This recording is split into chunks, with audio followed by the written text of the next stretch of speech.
Draft your LCS team and earn money. Alpha Draft.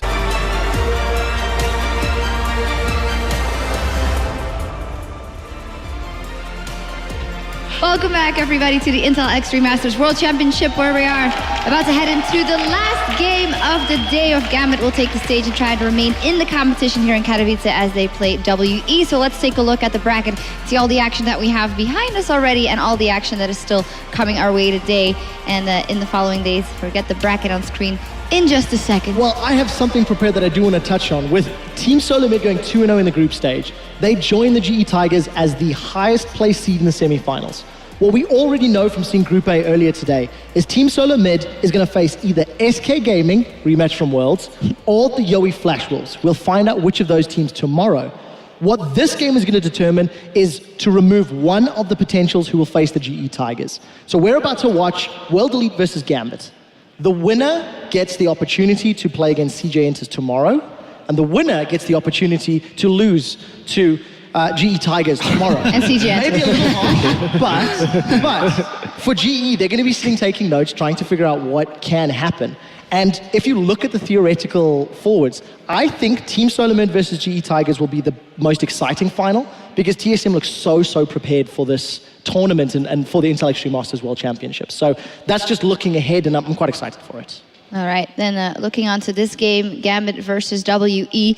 Both teams not very convincing, otherwise they wouldn't be here in the elimination match, of course. What are you thinking in terms of Gambit? They have some very strong laners. I'm thinking especially of Cabochard, actually, that might be able to make the difference here. Absolutely, and you know that Gambit's a team that likes to camp the top lane, really likes to snowball him, and I feel like they really weren't unable to do so in the last match because of the champion picks. You know, the Jarvan isn't really going to be able to snowball that hard versus a Lulu, who's such a powerful pick, but against the likes of World Elite, Aluka, you know, not a good of a top laner, such a shy.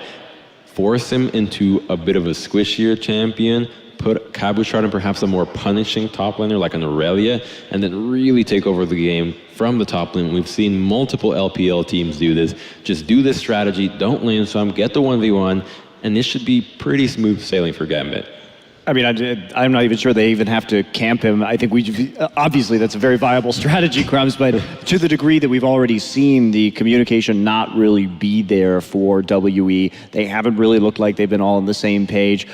Some people going out, some people going in the middle of team fights, awkward teleports kind of across the board. So I think Gambit really has a good chance here, especially if they play a solid early game like they did earlier today. Yeah, I think if Gambit go back to their traditional EU LCS style of play, it should be enough to overcome World Elite. This is another one of these matchups where, because WE are playing with these substitutes again, they are a fairly low-ranked LPL team against a pretty on-form Gambit at the moment, you know? But you've got to keep in mind, Gambit, again, they do have their weaknesses. They do sometimes go very oddball in picks and bans, so that could definitely hurt them if World Elite have prepared enough in terms of this matchup. Now, I'm going to go out on the limb and say that, you know, we felt like TSM felt really prepared against CJ, not so much, especially not even confident against World Elite, but that's because they had a lot of an X factor with these new players, very difficult to determine who they're going to be picking, what the style is going to be, especially having been announced so late.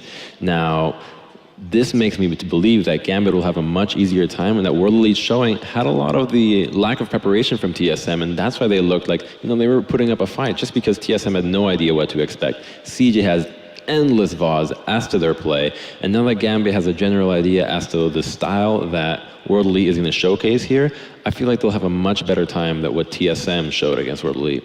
Yeah, we will see for World Elite, maybe an adaptation has to come in for the picks in the mid lane. As we know that there's a sub there in Shea. The Diana didn't really work out, didn't work out for Fox either in summoner spells. I feel like that should be a serious adaptation to this one, Monty. Yeah, I hope we don't get to see the double teleport again. It caused too much of an imbalance in that early game, and you know, playing that passively against Bjergsen can really cause the team some problems. He's a very good player. Luckily for Shea, he is up against Betsy, who is a fantastic player himself, but Betsy does not necessarily have that same No, he doesn't have that same 1v1 ability. He's only played about 4 games in the EU LCS, and I do really like Betsy as the game progresses, but in terms of laning, he tends to play a little safe, and unless Diamond comes to help out, he's not necessarily had the opportunity to completely out 1v1 opponents. So there's a little bit more breathing room, I feel, for World Elite, but the chips are still stacked against them. It is going to be a difficult game. They are up against a squad who despite the strategy not working, I like the fact that they went all in. I like the fact that they said, we need to just go completely crazy against CJ, because if we don't, we feel they'll outplay us. Hopefully they've got something equally interesting to punish World Elite's weaknesses. Yeah, we did talk a lot about Spirit before the last game, and here it's very interesting once again because it's Diamond up against Spirit. They both like to brawl, and see, in this one maybe can Spirit pull it more ahead? It'll be even harder though. Well, I'm not sure. Maybe he will have a few more opportunities in this game, just because I do think that TSM had that very well-planned early game against Spirit that made his movement so very visible on the map, and they played around him very beautifully. So if Diamond and the rest of Gambit don't have that setup, he may have more of a carry potential in this one. Well, honestly, with the Jarvan pick, it's not that strong right now. So I feel like Gambit's plan should be very similar to TSM's early game, neutralize Spirit out of these mobility junglers, specifically the Rek'Sai, the Nidalee, go on something a little stronger like the Lee Sin, like they did, and force Spirit to take that either Jarvan or perhaps the Rengar. Now, honestly, I'd rather face the Jarvan than the Rengar because we know he's a really strong Rengar. But the Jarvan is a champion that needs to snowball. You have to be able to trust your lanes to carry, and we did not see any hint of that. It's a little difficult to trust your lanes to carry when your lanes are substitutes as well. So yes, it's true that first pick Jarvan didn't work out, but the question is, how do they change it? It's one game. This is a team that is in a very difficult situation. So maybe solid lanes with a scaling option elsewhere. Try a carry jungler instead. Instead of going for a support jungler, go for something like a Vi that can actually dish out enough damage to generate picks by herself. A Jarvan's not going to find anybody and kill them on their own, especially now that he's nerfed. He's rather easy to kill via another jungler. So go for a Vi, go for a Rengar, something that can just really take over somebody's other jungle. But to be honest, if Diamond goes with skirmishers, he's not going to be able to get caught 1v1. We'll see. Let me pitch a theory. If we get to the mid game and WE, as we said, they were playing a little bit of solo queue-esque, and we know that Gambit sometimes loses pace in the mid game, might they be thrown off? I can see Gambit actually losing their footing because of the craziness of WE. I want to jump on this, and I actually think that's a great point. I think there's two things that play into World Elite's favor. Gambit have not been known to have the same sort of strategic warding that you would need to counter Spirit. TSM had a great strategy. They had multiple members moving and warding up. I don't know if Gambit will be able to, or if they've realized that they can do that. So we'll see. That's number one. Number two, Gambit as a team have also had difficulty closing games. I think they've got fantastic individual players, and they tend to do very well in the early game to mid game. But once you have to push and get a little bit more strategic with your movements, this is one of the areas that the team's been working on over the last 3 weeks.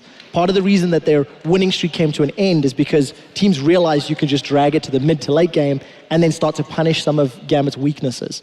So for World Elite, again, strong lane, stall, play late, maybe you can wait to punish a team's misplay. And not only that, but to go back to what we were talking about earlier, maybe that is why you take out some of Aluka's tanks in this meta, because that could be a big difference maker in the late game, is that if they can't close fast enough, it does shore up, I think, maybe some of Gambit's weaknesses by saying, okay, we're not going to let them have any hyper tanks so that they won't get ridiculously unkillable in the late game and maybe have a chance to get back into it. I agree with that, but for the other reason that the hyper tanks are just a lot harder to kill in the laning phase. Force him onto something that is like, for instance, the Gnar versus Aurelia matchup. Gnar in the mini form, very easy to kill, especially with the Aurelia true damage. That really long 2-second stun opens Gnar up for getting ganked quite a bit, so you can really punish that one, unlike the Maokai, who's got the twisted advance, so you can't gank him from behind, Arcane Smash, push him behind you, or the Sion, who just frankly is the hardest of them all to kill.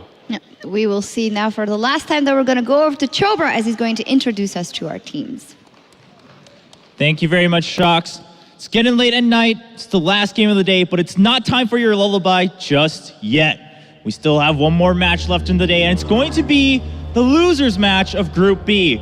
Once again, we're going to sadly say goodbye to one of these teams, and one team will get a chance at redemption here at the Intel Extreme Masters World Championship. Then first up, our team fighting for that redemption will be coming from China, Team WE!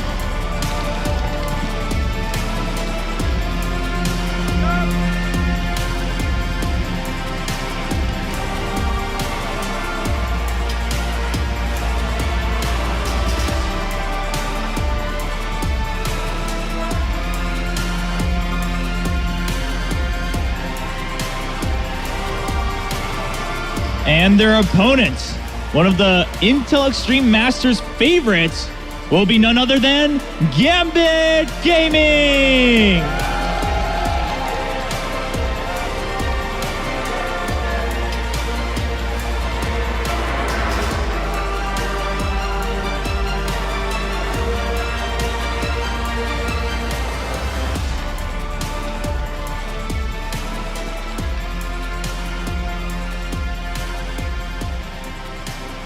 Well, it's time for our last League of Legends match of day one here in Katowice, back at the expert desk. Thank you very much, Chobra. I wonder if they're also getting a bit tired. It's been a long day for these guys. It's been a long day for everybody. Yeah. Shocks. I do want to touch on something very quickly. It's something that I was actually talking to Monte Cristo about in Gambit's previous game. Pinoy is absolutely in love with Kalista at the moment. He's playing it almost any opportunity in EU LCS. And I bring it up because World Elite lost to M3 about a week ago with STYZ, with their standard AD carry, because Yishay was disrespecting level 2 all-ins and simply fell behind a Kalista lane over and over and over. Earlier today, Mystic and Yishay, they lost in the 2v2 again at level 4, and this is a duo lane that, as a team, has been weak even before the substitution. And Pinoy is a very aggressive guy. Edward is a very aggressive guy. Considering Eddie's slightly subpar performance earlier, they may be out to prove something. Yeah. WE lost to M3. That's only 2 numbers different from M5. M5 is now Gambit, and it was singed all along. As I said, it's been a long day. There's no way we can follow that. No, anyway, Gambit is red in this one, so WE is on the blue side, and we'll get the first pick, first bans. Anything worthy of completely banning out? I would say go for Katowice maybe. Yeah, I mean, just like the Kalista, though, as Quickshot was mentioning in terms of the laning phase, that they were failing to respect the level 2 all-in, kind of do the same with the top lane champions in terms of banning the ones that you can really exploit and playing the ones that can take advantage of that. So, I mean, I'm still going to side with the fact that I think they should be banning the Maokai and the Scion and forcing a really punishing top lane like the Aurelia. And if I was World Elite, I'd want to ban that too. All right, we'll find out what they decide to ban out as we jump into picks and bans. World Elite are on the blue side for this matchup with Gambit Gaming in their home colors on the red side. Straight out the gate, Kennen is taken off the table by World Elite, and an instant reply of Ezreal followed by Zed. I think that's a great choice. I'm a big fan of Betsy Zed, and obviously earlier today, well, TSM went a bit crazy with that Zed pick as well. Yeah, indeed, really picking it up right there, and interesting that they're taking out the Kennen this early on, so not confident in their ability to actually kite it out here. And Maokai eliminated from Aluka as well. Are they going to take another tank out of the pool, or are they going to challenge Spirit? The Ezreal a bit weird as well, considering that was mostly Ninja's pick on WE. Yeah. Well, Aluka says, Spirit, you're not getting job, and it actually fans it out from World Elite. Interesting, because Diamond plays Rek'Sai, plays Nidalee, showed he played Lee Sin earlier. I'm not sure I like that job in ban. Yeah.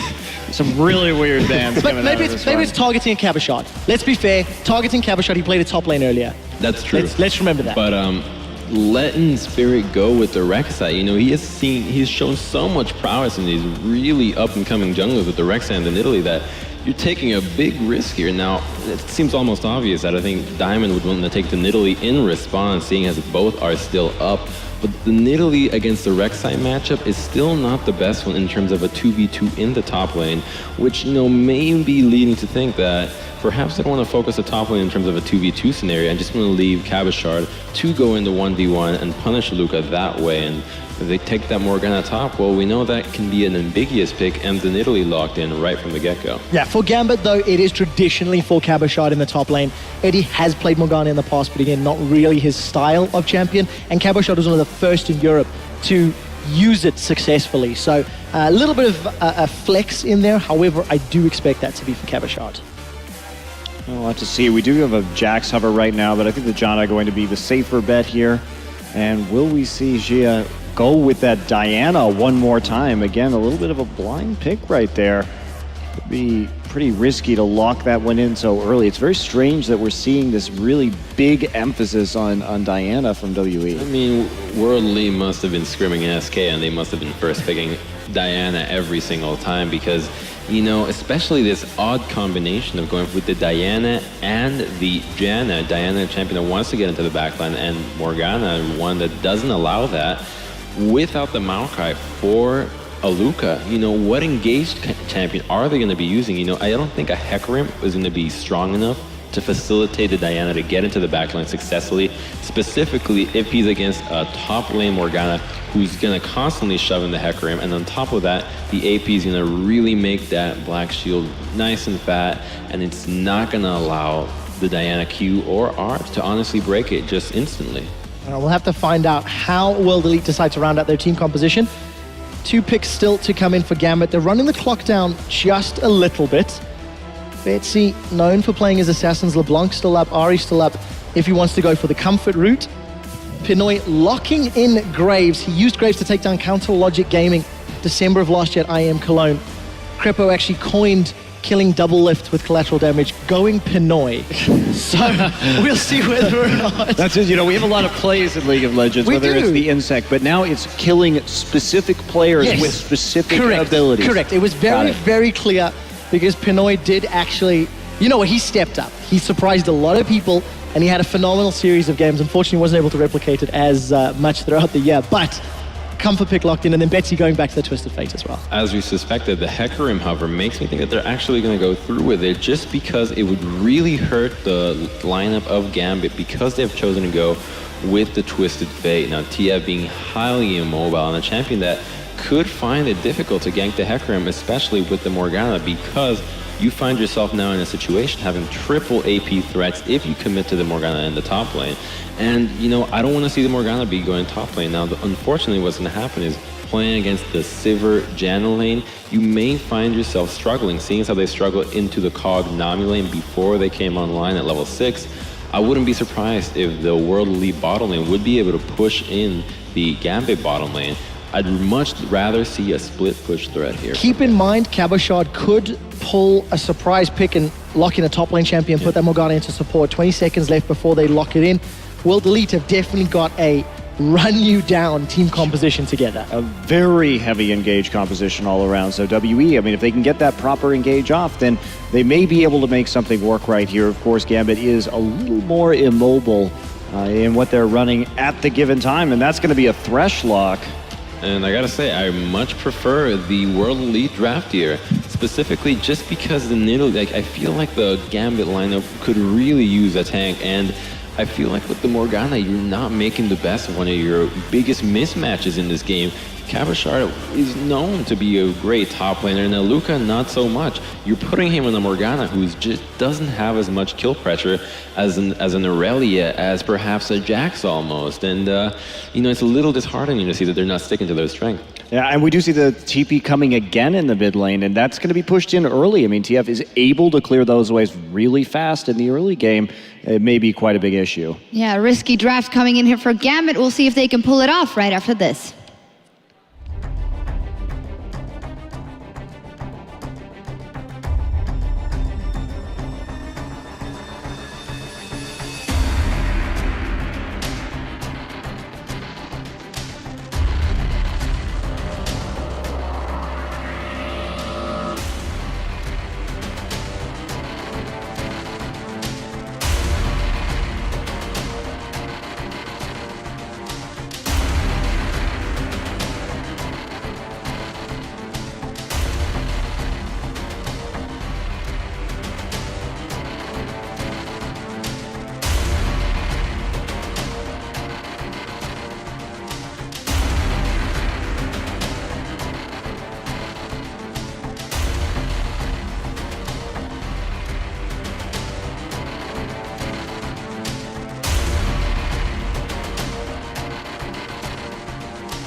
Welcome back, everyone, to the Intel Extreme Masters World Championships for our final game of the day. Team WE taking on Gambit. I am, of course, Joe Miller, joined by Doa and Deficio. What do we think to the lineups here in this one? We were just discussing that the WE team may be very much all in, except the Janna pick, which doesn't maybe fit to that. No, that's very true. Janna doesn't really fit with the comp. Annie Leona would have made sense. Annie, of course, was banned away in this case here. It's not like Janna is a bad pick, however, even in a very hard engaged composition, will add some protection at least from your backline. But it's a very standard Gambit composition, honestly. A lot of skirmish potential. You can make some aggressive plays on every single champion here. We know Eddie loves to play the Thresh. And also you have some AoE wombo in a team fight, which they like to use. Once they create one pick or get an advantage before Dragon, they just wombo together and destroy you.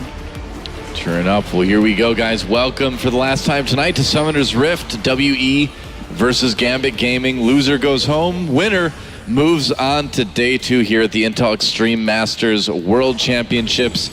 And we've seen some interesting picks over the course of the day, haven't we? A couple TFs now, a couple Dianas, some little bit unorthodox stuff. Yeah, and teleport in the mid lane again for World Elite here. I like it more against the Twisted Fate because he doesn't have the same kill pressure as a Zed will have in the one-on-one lane, and now it allows you to follow Betsy around at least one of the times where he's ulting away, so it does make a bit more sense here still. When you run double teleport, you really need good communication and synergy as a team. And this is 2 new players, 2 Koreans, 3 Chinese guys.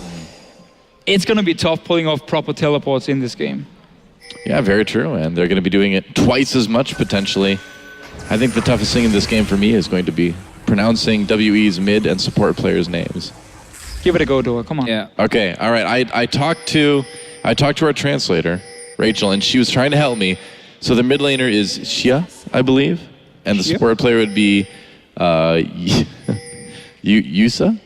Yusa, maybe? I don't think she told you that. It was one of those completely It was one of those Noah. things. No, it was one of those things where I was trying, and she kept being like, "No, that's not it." We went through it a bunch of times. Just call it Janna. Janna. It's a beautiful name anyway. WE Janna. And Eddie is too cool for school, so no trinket for him. Yeah. On this Thresh here, not really sure why he didn't notice, or his teammates didn't notice. On the positive side, no boots either. That's true. That is true. Yep. We did give that idea out earlier on about, you can buy your friends trinkets at the start of games just so that, if they happen to miss it. But that feature we thought might be for the supports, not that it would help in this scenario. We've needed it. I mean, yeah, as a support, you're the one who should be watching for other people, but Edward, he's just going to start this game without a trinket, going to go home and try to be anointed the blue buff. Meanwhile, Xia taking a lot of damage. Xia? Second time, though, the Gambit with an early level 2 gank. They tried last game as well, where it was Eddie who got level 2 and Annie walked in there. Didn't really gain anything. This time around, they blew a flash and early push on the tower here from Gambit.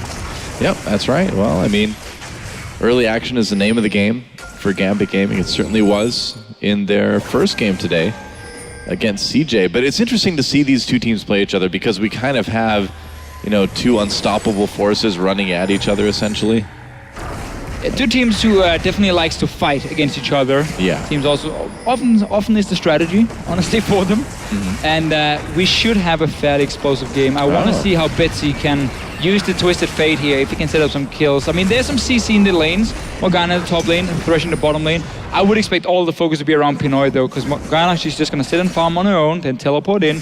And Pinoy is the guy who's going to make the big plays. He's the big carry you could use in the mid game to really create an advantage.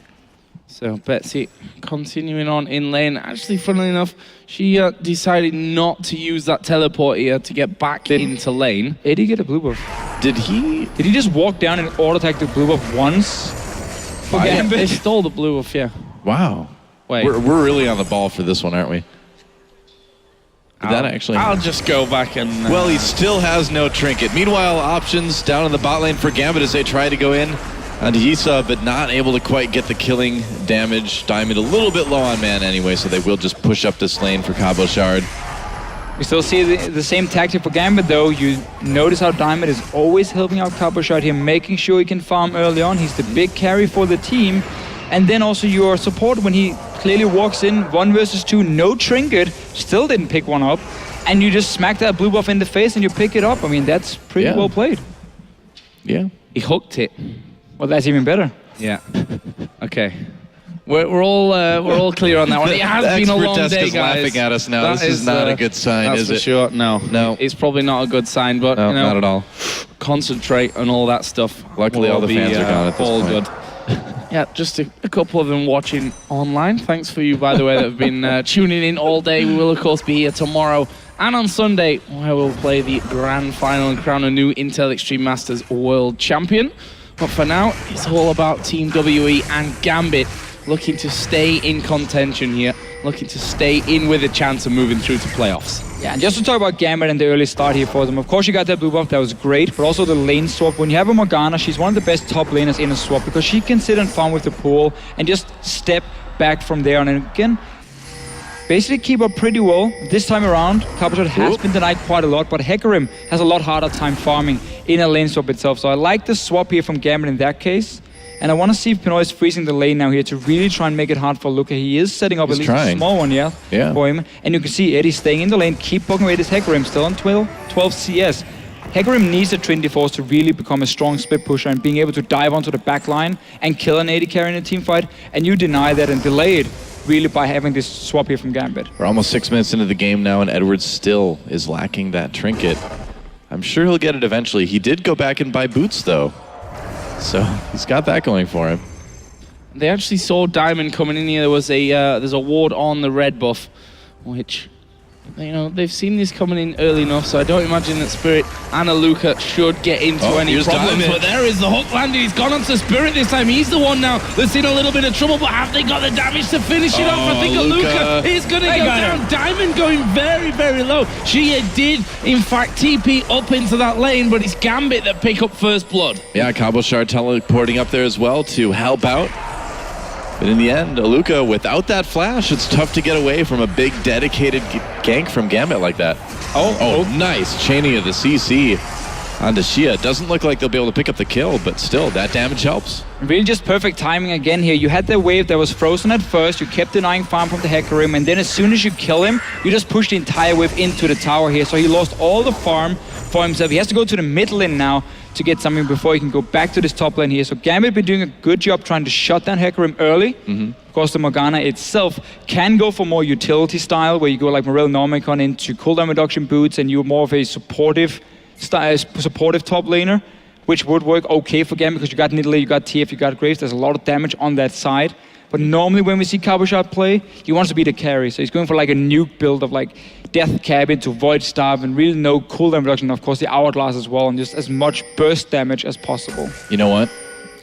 Edward has a trinket. He skipped the ward altogether, just went right for that sweeping lens at 7 minutes. And he wants another blue buff. That's right.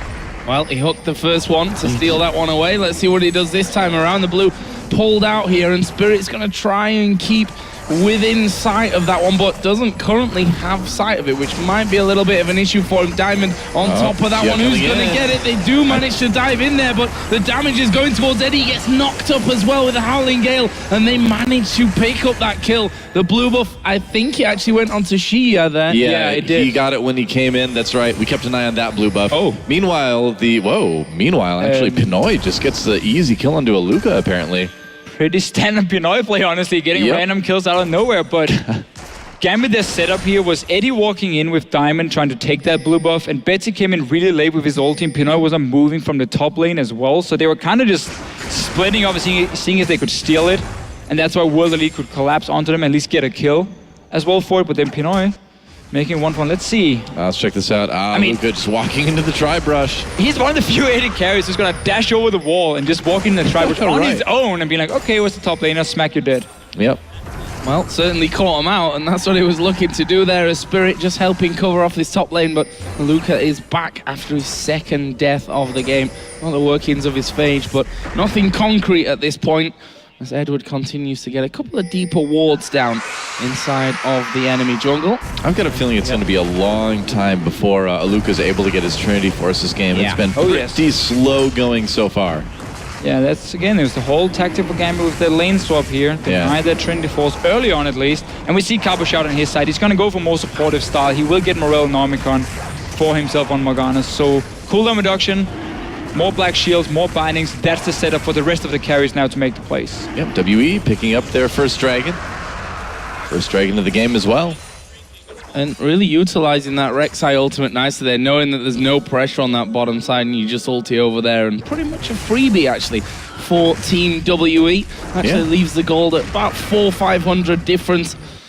Spirit gets his red, and Betsy continues to farm up a bit of a storm in that mid lane. There is the first turret of the game going down, though. It goes in favor of Team WE. Mystic doing a fantastic job in that 1v1 against Cabochard. Actually, most of the damage, I think, came in when Cabochard TP'd up to that top lane and just left Mystic completely free. Pinoy and Edward might be able to get a turret back here for Gambit, though. And it was the focus we talked about earlier, or before the game even started. It's going to be about Pinoy here on this Graves. When you get a BF sword, it's a fantastic early spike for you. You one of the strongest AD carries, and that's why Cabochard can teleport to that top lane as well. Make sure they got the kill before from that little gank we had, and that's also why they're happy enough sacrificing or trading, we can say, tower for tower, as long as Pinoy has had a good start to the game on this Graves. He denied a lot of CS and XP from Aluka right there as well, letting the turret kill every last minion in that wave before finally finishing it off. And so far, would it be wrong for me to say that Gambit's team fighting has been, it's been looking a little bit disjointed. It hasn't looked like everyone's kind of on the same page at this point. At least it was a bit of a misunderstanding around that blue buff, where two guys went in and two guys kind of stayed in the lane and joined a little bit too late. But 2-on-2 lanes now on the top side. Spirit is up here. He wants to be part of something. Maybe we could just push it in and reset the whole thing. As Pinoy is still looking good on Graves into the Sivir. You really don't want to take any trades against the Graves with BF and pickaxe this early on. Cabochard actually has pushed his bottom lane back out. Luca catching that one nice. He's Edward and Diamond here waiting for a catch. And, well, he will just get a face full of Boomerang.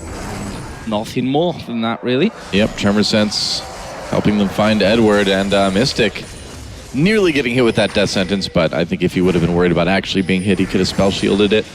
Ooh, look at this Shia going in after Diamond in the jungle here. Actually, WE going in as well. Spirit. Yep, there's a Chilling Smite onto Diamond. Betsy coming in as well to try to make a play here. There's a flash. The knockup doesn't hit anyone, and actually, Hecarim coming over the wall there, helping Xia pick up that kill. Meanwhile, the rest of Gambit on the run now. Pinoy, Edward, Cabochard, Edward turning around to try to get a grab off of it. It didn't quite work. Again, for Gambit, though, here, the way they're trying to set up their fights, they don't really respect how many players from World Elite can be up here. We saw the Sivir Janna on the top side of the map. We know there's a teleport from Hecarim, obviously, to join the fight.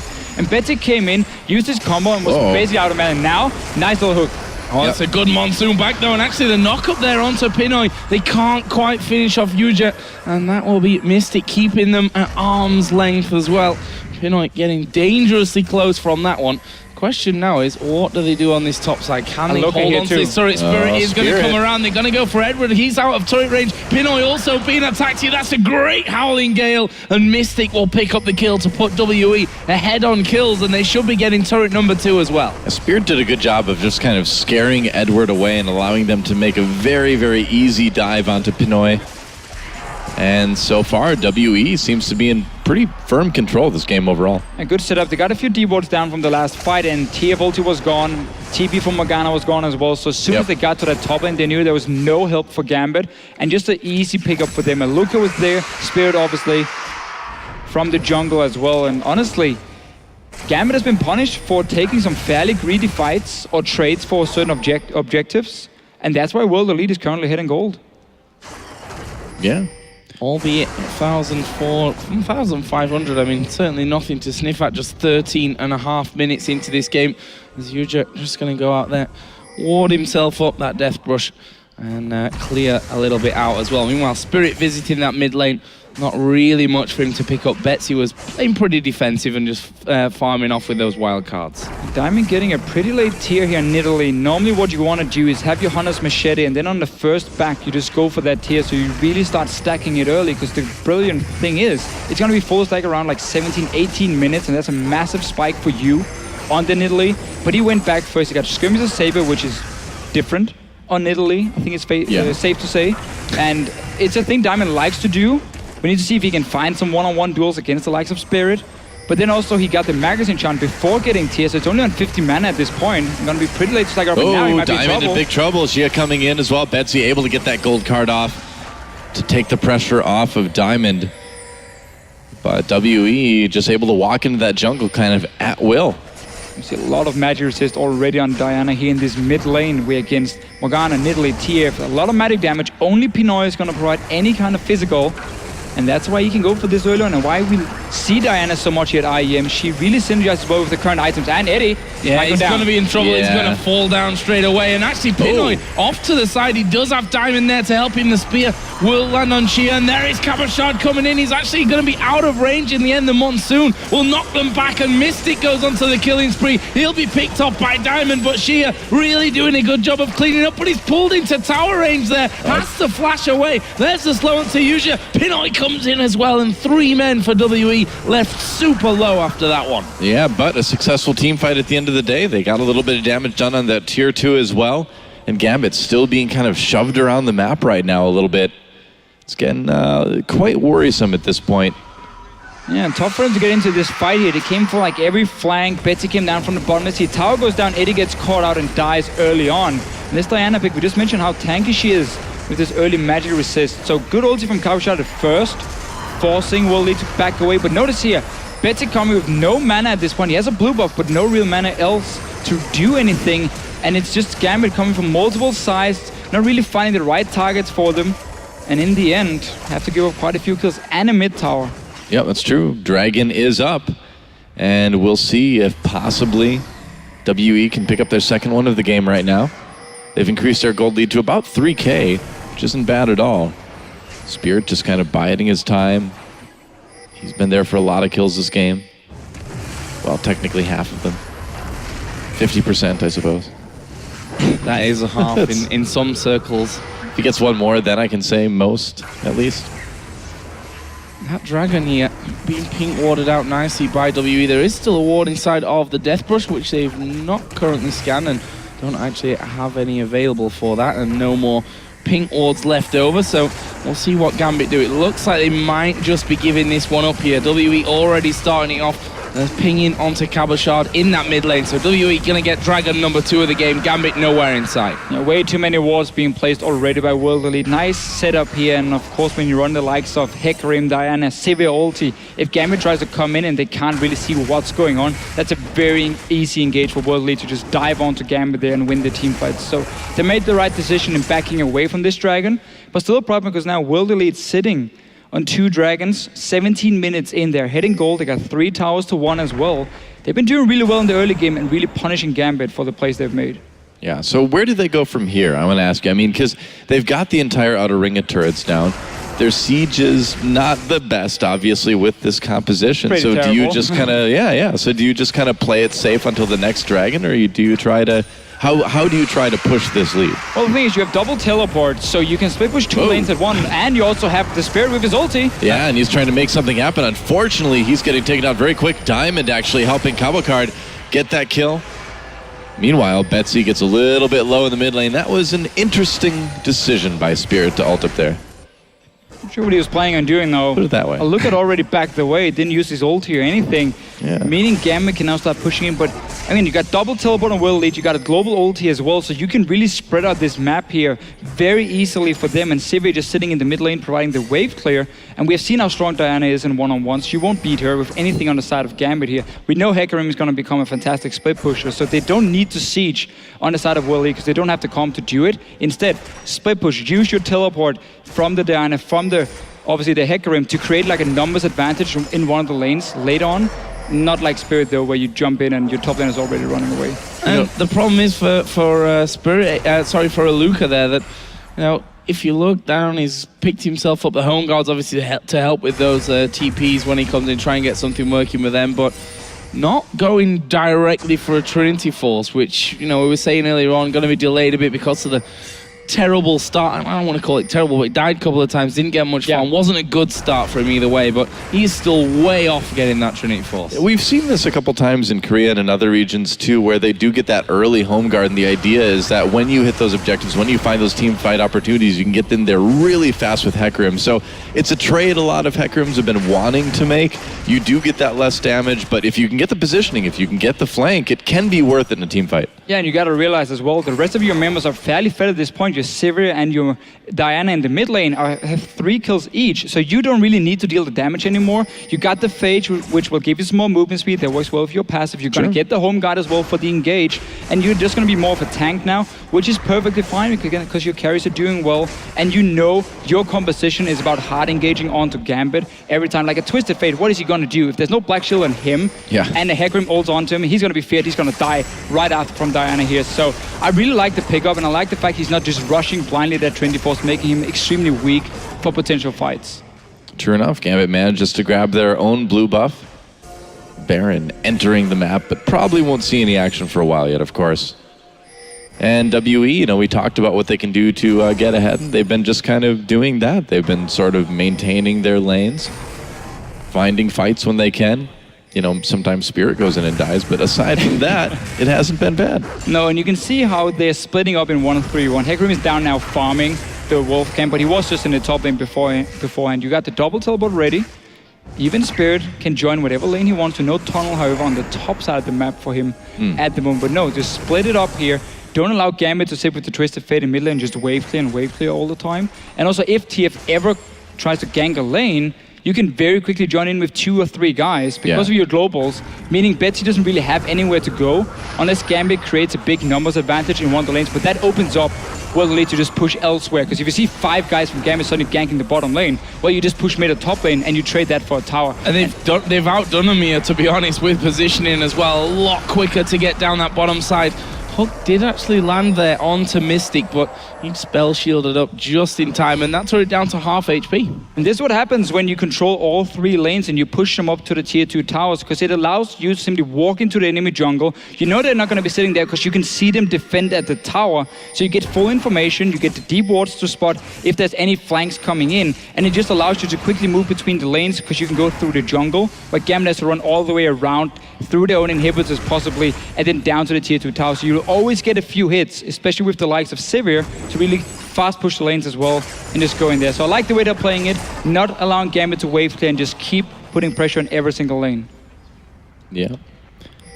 Well, some pings going down near Baron. WE thinking about adding some vision now to the pit to just get a little bit ready for that maybe in a few minutes. Dragon, of course, up in less than a minute as well, too. So this is kind of what WE has been waiting for, and this is kind of becoming a crucial moment for Gambit. I feel like they can't really give up too many more objectives.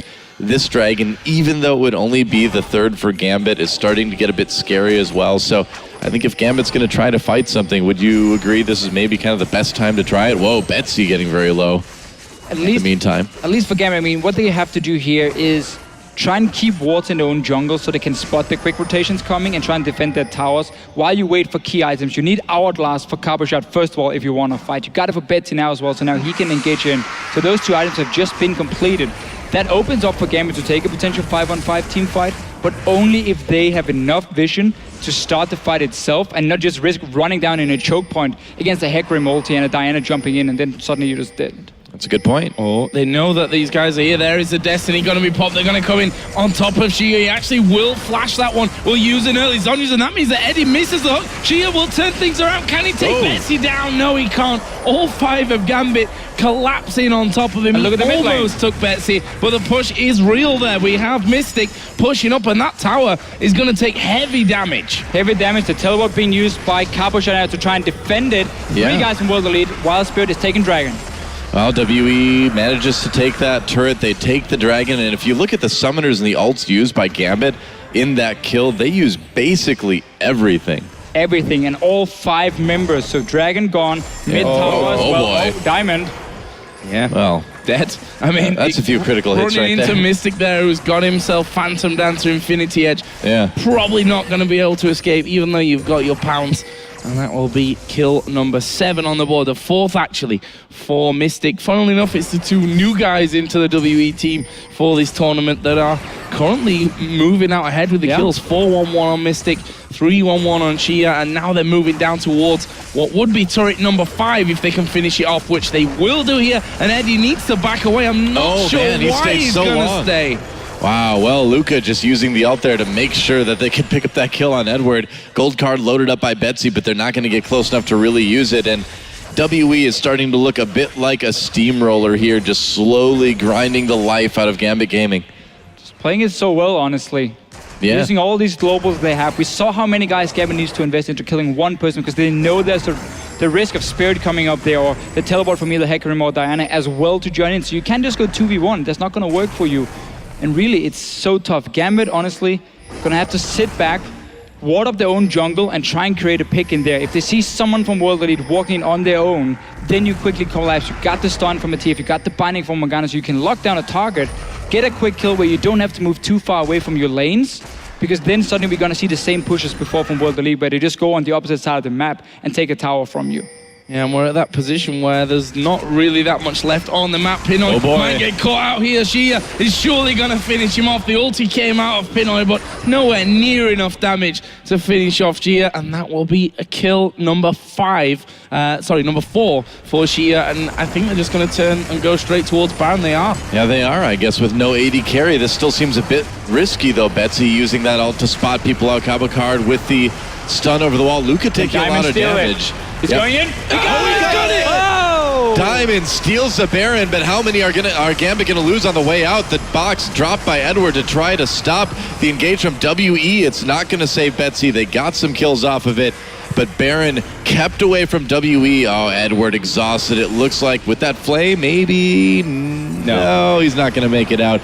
So Baron denied to WE, but they lost people on the way out. We'll see if WE is able to take any objectives off this.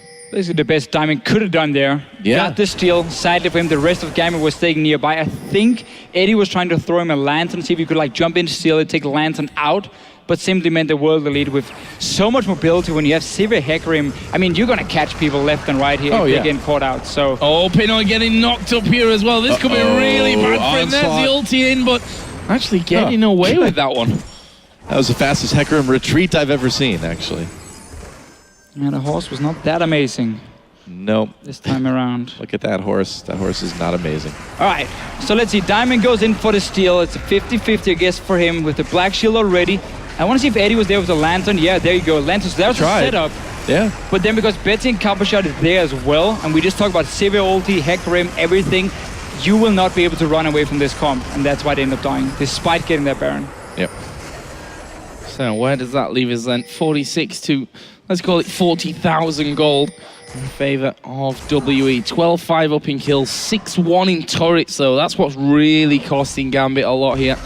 We'll see how moving forward they can do anything about this with a ridiculously fed Diana and Sivir. Certainly going to be hard. As we've seen, they can just charge at you from every angle. Yeah, well, 6-1 turrets right now, and I mean, if you look at the wards around the map, WE has done a very good job of just completely taking control. Like, Gambit can't go anywhere outside their base without WE knowing about it. No, it's going to be a little bit harder now for World Elite to push the last few towers because you no longer have that advantage of the enemy jungle where you can move faster between. But yeah, Gambit doesn't really have anywhere to go. They're going to be stuck in their own base. Dragon is going to come up again. You can just go for the 5th one and then you can go for a dive. We even see a Luca. Because he got so many kills, he even got that Trinity Force. But now, let's see what Gambit can do. Yeah, he throws a gold card immediately, popped out Zhonya's. Meanwhile, Xia coming in, doing a lot of damage to Diamond. Nice knock-up by Yisa. Xia's going to chase, and there's another kill on the Betsy. They're just so far ahead right now. Xia, can he get another one on a Diamond? He uses his Zhonya's Onslaught of Shadows over the wall just to get in there. Combo card in a little bit of trouble. Oh, he survived. Oh, Never Luca. mind. Mystic coming in. He is going deep, but that's a double kill. Worth, all caps, type it. 3 for nothing there in the end. Spirit ridiculously low, gets away. Went back home, didn't fully regen. Actually, I don't even know if he went back there, but came back in for this one. It looks like WE with 3 men down are going to look to take at least an inhibitor from this one. The turret is going to go down. There's a TP actually coming in as well. So we're going to have Xia in there, and we just saw how long he can survive. Diana got a lot of damage. He's pretty damn tanky as well at this point, and this should be 2 inhibs for WE. Yeah, looks that way. So who needs Baron anyway, right? WE just able to win a team fight down in bot lane, take 2 inhibitors off of that. And keep in mind, that started from Gambit. That was a play attempt made by Diamond and Betsy that just kind of went sour. They have to try something at this point in the game, but it's just a little bit too late. Again, as you said yourself, they had to try, honestly. You can't just sit back in your base. You're going to lose to it in terms of dragons anyway. Let's see if they want to get more here. Diana is still very, very tanky. We keep talking about how good she is in the current meta with these builds. Abyssal Scepter, Hourglass. Come a bit of a bruiser jumping in with a lot of damage with your passive as well. Gambit though, they want this dragon. And Luca is going to come with Home Guard TP behind him, however. Let's see if he can pull it off. He's going to ping. He's ping on the map. We can see it. Here comes the teleport. Get ready for that onslaught of shadows. And he's going to come right down through the middle. Jumps onto Betsy. First of all, there's a nice knock-up coming in from John and Mystic. Getting in position. He's a bit low. Diamond getting into the back line. Shuts down Mystic. So this fight may not go as well for WE as they wanted. Looks like they won't need their AD carry, though. Kills all over the place. A double kill for Aluka. Kawakar just going to teleport back. He's got to try to save his base because he and Diamond are all that stands between WE and survival in this tournament. Yeah, and I'm not sure that they can really hold on to this one, really. We'll see about it as Diamond is going to join into this one. I wonder if they've got the damage to finish this one off with not having Mystic there. They're certainly going to try. Actually, they're focusing on towards Diamond. He will flash away and gets back onto the fountain, but the first Nexus turret is going to go down. WE looking for victory right here. Thresher's going to come back up. Can Eddie be a hero for Gambit? I think it's too little too late for them. WE down to half HP. They'll manage to finish off the Nexus and win the game to keep their hopes alive here in the Intel Extreme Masters World Championship. WE moving on, Gambit Gaming out of the Intel Extreme Masters World Championships. WE just had control of that game from second one, it seemed like, and they just never let up. No, we saw Gambit try and make some plays early on, and every time they just seemed to lack one or two guys there. I'm not sure it was miscommunication for them, but World Elite punished them. The two new guys on the team obviously did really well. And look at Pinoy here. I mean, he had so high expectations for him and the team. Well, it's tough. I mean, I don't think a lot of people expected them to go out 0-2, but, you know, at the end of the day, that's what happened. That means that tomorrow, WE will be taking on CJ Entus for the second spot in Group B, and of course that will set either of these teams up for a semi-final showdown against the GE Tigers. Doesn't matter who goes through from that. I think it's going to be an incredibly tough game from what we've seen over the past months and of course here today. But either way, World Elite bouncing back. Honestly, I wasn't sure how they were going to perform here against Gambit, but pulling it out in the last minute. Yeah, that was a great performance. They really used the teleport so well. Spirit's ulti, okay, we didn't get to see it too often, but just their 1-3-1 split push they could do. There was no targets for Betsy on this Twisted Fate here. And we saw Luca. He started out having this phage into somewhat tanky. Then suddenly he got like 3 towers in a row. He got a few kills. He went straight for that Trinity Force after. And suddenly he could also come in and get a double kill in the end. Well, good win for WE. We're going to head over to the expert desk to break down that victory. Thank you very much, guys. We are going to break it down. The first thing we're going to break down is Diamond's build with Crumbs. Take it away. All right, well, Skirmisher Saber, not a good idea, especially on Italy. You're a poke champion, you know, Skirmisher Saber, you should probably not even look at that item on pretty much any other champion ever. Really? It's not really a good build, Skirmishers, please. Let's theorize. Well, but see, the thing is... Actually, the only time that I thought it was good would be in the Cloud9 game where the Rek'Sai split pushing against a Zed, a melee champion, the Skirmishers would come in really handy, but unless you plan on taking on the Diana 1v1 for the entire game... Cougar form is melee, Crumbs. Yeah. Don't.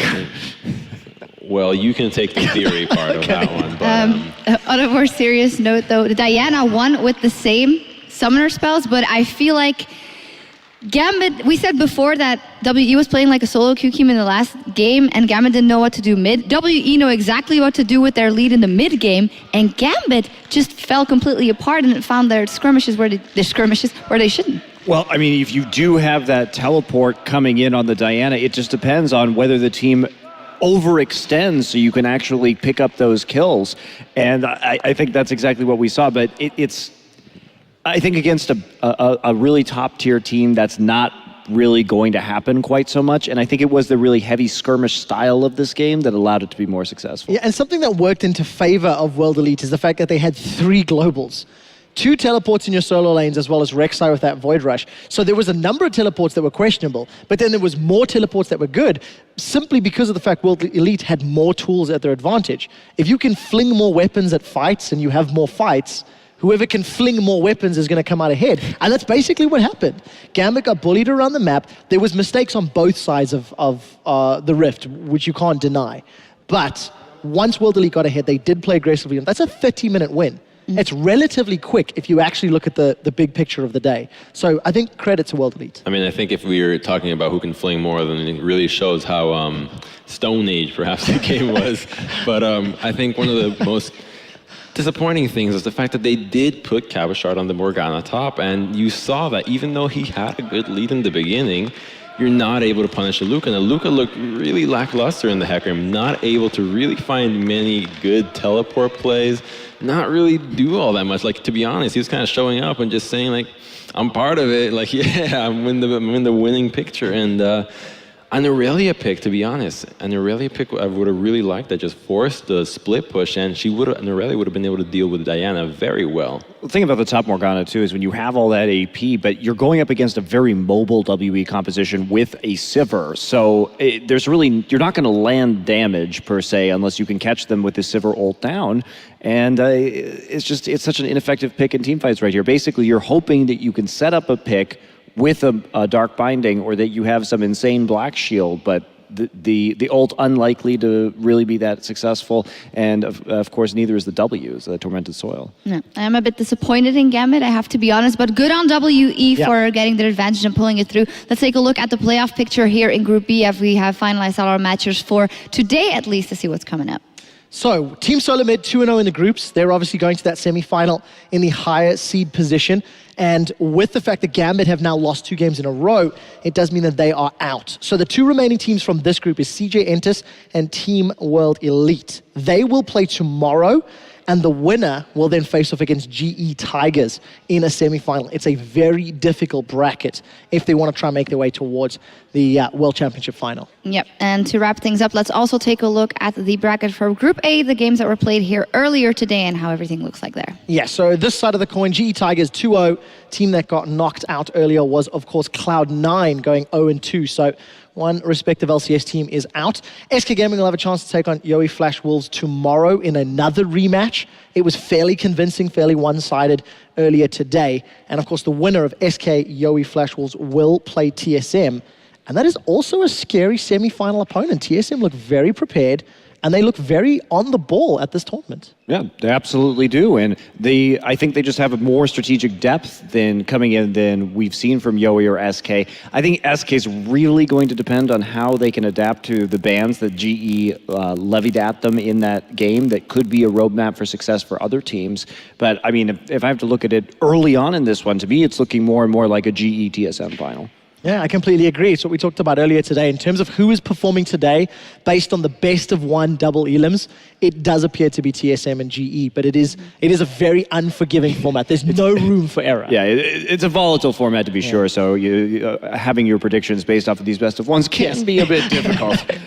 So we'll see how the teams can do tomorrow, and then I'm excited to get into the bracket stage and start seeing some best of series where we see some more in-depth adaptations. Strategic diversity. Strategic diversity, one of the buzzwords. Don't forget the trinkets. Don't forget the trinkets. We'll see how everything progresses here tomorrow. If you missed any of the games, there are a lot of recaps up over on thescoreesports.com, so you can go and check that out. I want to thank you guys for joining me here on desk, and for now, we're going to send it over to Chobra, who's standing by with WE support.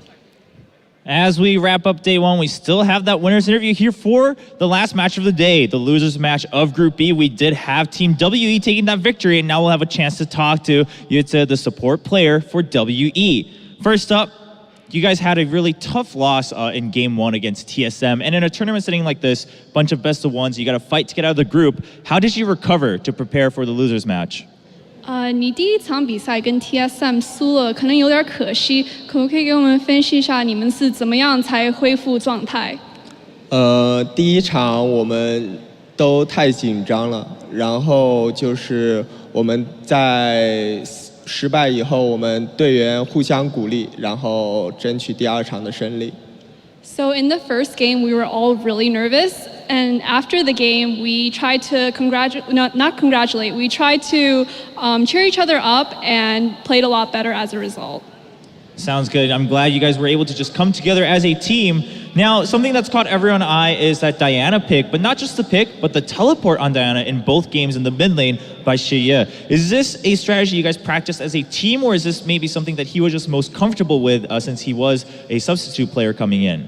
你们中单选择了 Diana 的她的技能，你们选了 TP 传送。可不可以给我们分析一下他为什么选 TP 传送？是不是因为他习惯用这种技能，还是因为他以前训练过？训练过有一部分，然后还有另一部分，就是因为我们临时的换人，所以我们想打后期，然后多了一个 TP 来去和对面打团战。So we've definitely practiced it before, and the reason why we chose TP is because we want to play towards the late game because we're a relatively new team with the new players, and that was our goal for the game. All right, well, it worked out in your second game, leading you to this deciders match tomorrow in day 2. It will be up against CJ Entis. How prepared are you to fight for that spot in the semifinals? 你们明天要打 CJ， 你们有信心吗？可以赢？我们有信心赢，然后目前我们是把自己当下的比赛做好。Alright, so we definitely have a lot of confidence that we'll win the game. And before this, actually, we wanted to just play well for our next game. Sounds good. Well, we'll all be looking forward to those decider matches tomorrow. Congratulations once again to Team WE for making it to that final match in Group B. This was it for day 1 here in Katowice for the Intel Extreme Masters World Championship. Be sure to tune in tomorrow to find out who's going to the semifinals and who's going towards that cup. We'll see you guys tomorrow in day 2.